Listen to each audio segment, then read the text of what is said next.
Hello বন্ধুরা, আজ আমরা কথা বলবো একেবারে ফ্রেশ রিলিজ একটা মালায়ালাম সুপারহিরো ফিল্ম নিয়ে। লোকা চ্যাপ্টার 1 চন্দ্রা। লোকা মানে হলো দুনিয়া, এমন এক দুনিয়া যা রিয়েলিজমের বাইরে হলেও আমাদের বাস্তব জগতের ভেতরেই লুকিয়ে আছে। দুলকার সালমান প্রডিউস করেছেন এই সিনেমাটা।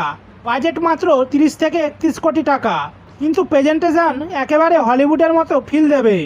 এটা আসলে এক গার্ল নেক্সট ডোর স্টোরি, যার মধ্যে হঠাৎই সুপার পাওয়ার ধরা পড়ে। আশেপাশের মানুষ সন্দেহ করে, ক্রাশও খায়, কিন্তু আসল সত্য কি, আর তার শক্তি কোথা থেকে এলো, আর কেন তাকে এত বড় উদ্দেশ্যের জন্য বেছে নেওয়া হলো, এই রহস্য সিনেমায় ধীরে ধীরে খুলে যাবে। লিড রোলে আছেন কল্যাণী, আর বলতেই হবে এক্সপ্রেশন, অ্যাকশন আর লুক সব দিক থেকেই তিনি একদম পারফেক্ট সুপারহিরো। 2 ঘন্টা 30 মিনিটের এই সিনেমা প্রথম হাফে একটু স্লো আর ভিলেন সেট একটু দুর্বল লাগতে পারে, কিন্তু আসল মজা শুরু হয় সেকেন্ড হাফ থেকে। এখানে একের পর এক সারপ্রাইজ ক্যামিও, বিশ্বাস করো হল ভর্তি দর্শক হলে চিৎকার সিটি পড়তেই থাকবে। এই মুভি আসলে শুধু একটা সিনেমা না, বরং একটা ডার্ক সুপারহিরো ইউনিভার্সের শুরু।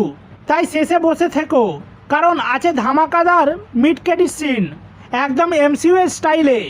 এটা শুধু সুপারহিরো মুভি না, এতে ফ্যান্টাসির পাশাপাশি আছে কমেডিও। কোনো ভালগার সিন নেই, ফ্যামিলির সঙ্গে বসে একেবারে ক্লিন এন্টারটেনমেন্ট হিসেবে উপভোগ করতে পারো।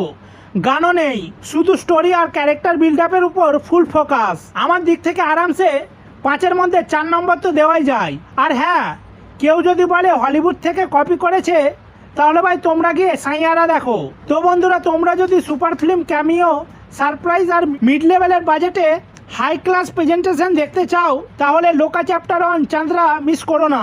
যাও থিয়েটারে গিয়ে এক্সপিরিয়েন্স করে আসো, রিগ্রেট করবে না।